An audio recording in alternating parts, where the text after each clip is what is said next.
Hoje nós vamos conversar um pouquinho aqui no Instagram e a gente vai para o canal de YouTube. Nós vamos conversar que a gente precisa vivenciar cada etapa das perdas que a gente vive.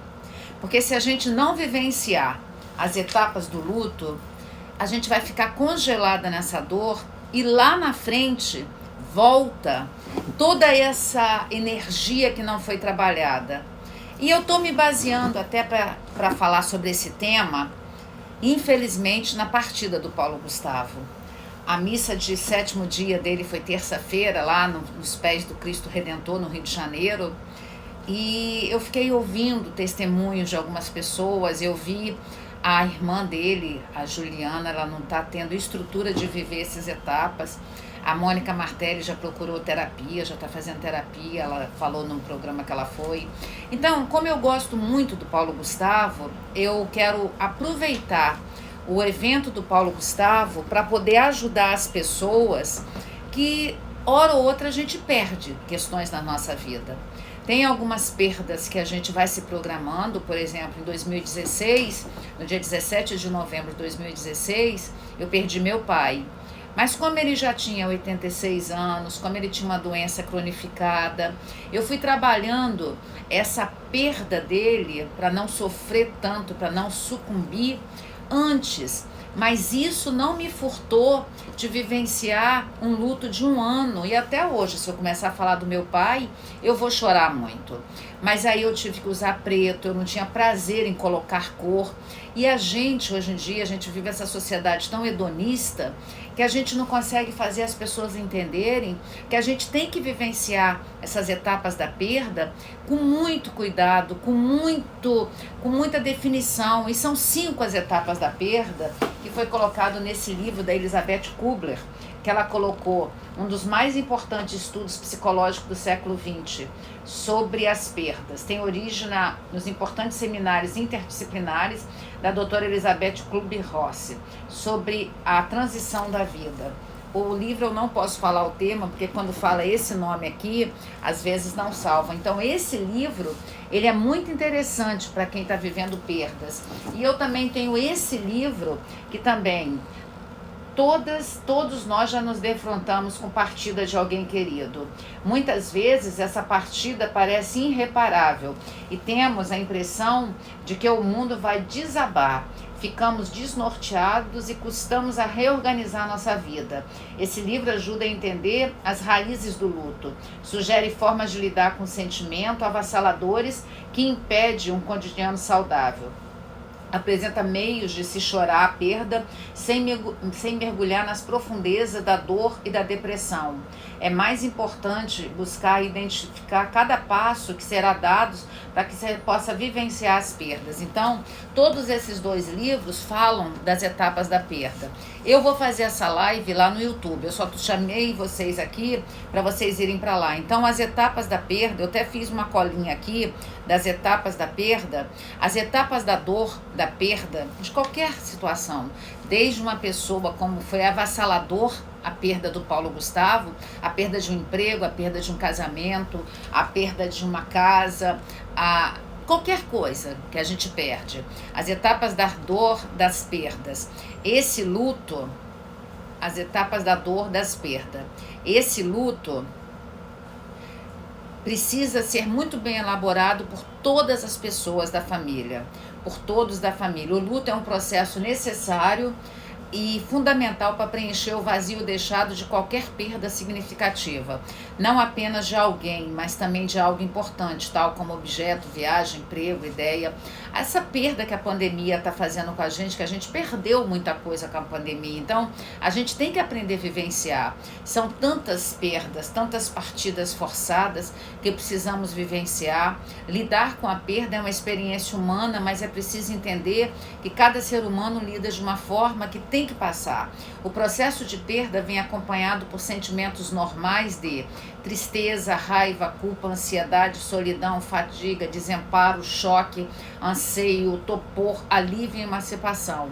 E também de vários sintomas físicos, como vazio no estômago, aperto no peito, nó na garganta, falta de ar, energia que vai embora e boca seca, são os sintomas físicos.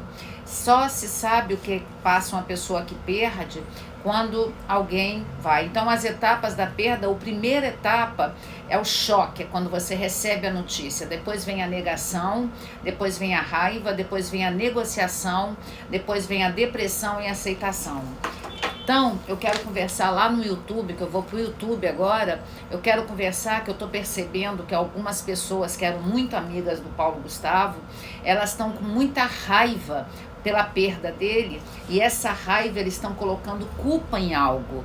É um processo normal de colocar a culpa sempre em alguém. É um processo normal, mas as pessoas têm que ir para a terapia para entender que quanto mais você coloca a culpa em alguém, você tem a sensação que se essa pessoa não tivesse feito o que fez, a pessoa estaria com a gente.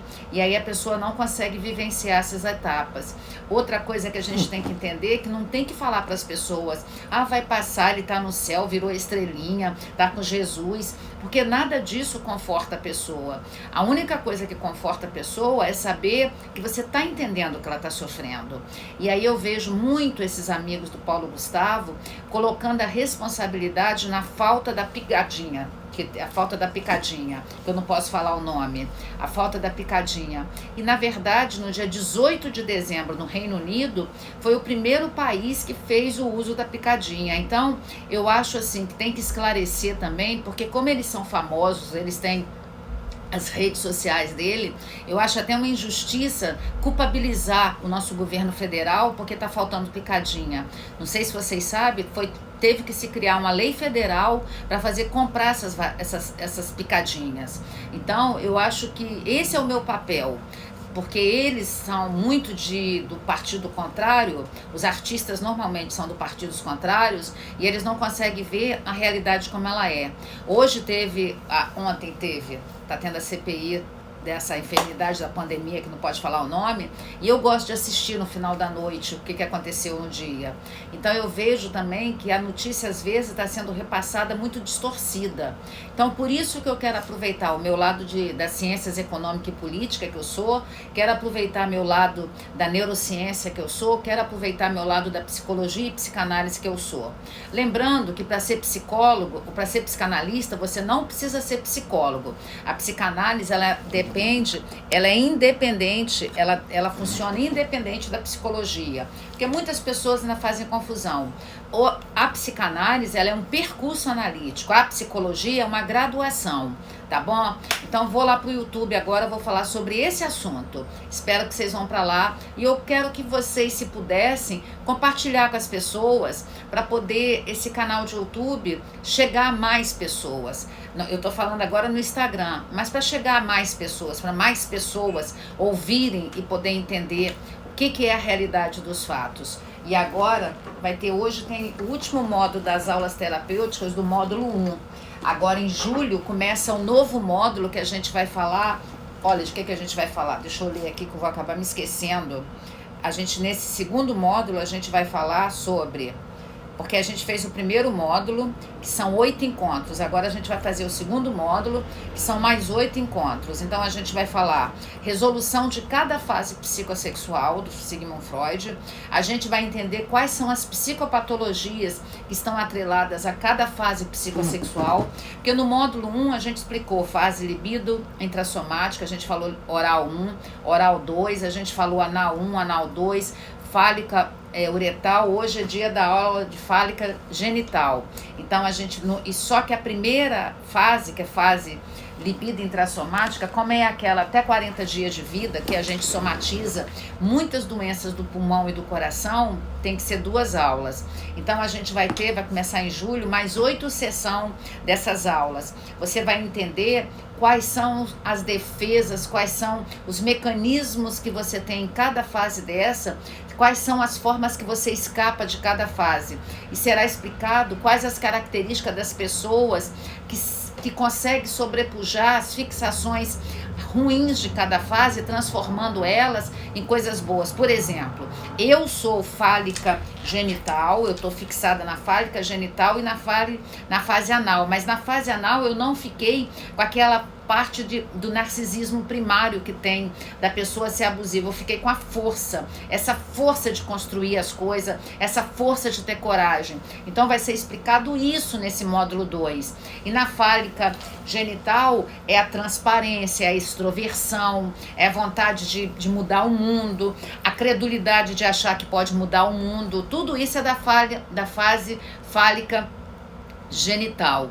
E aí nesse segundo encontro que a gente vai ter, que vai começar no dia 29 de julho, a gente vai explicar essas coisas. Mas vai lá no site institutocassiarodrigues.com, aí você vai ler essas informações lá e você vai saber. E agora corre lá pro YouTube que eu vou fazer um vídeo rapidinho. Eu tô aqui, ó, meu povo tá aqui chegando para a aula de hoje, eles estão chegando. Hoje é o último módulo das aulas terapêuticas. E também temos os cursos de psicanálise, que estão com as vagas encerrando. O novo grupo de terapia no dia 10 de junho, agora a gente só vai ter um no final do ano. Então aproveita que esse é o último grupo de terapia, depois o outro vai ser em dezembro, que eu vou abrir um novo grupo de terapia avulso só em dezembro. Espero vocês lá no canal de YouTube agora. O telefone para você saber informações é 27 99 505 1960. Você vai falar com a Débora, minha assessora. Ou no site institutocassiarodrigues.com. Beijo no coração. Bora pro canal de YouTube? Bora? Vá pro gente!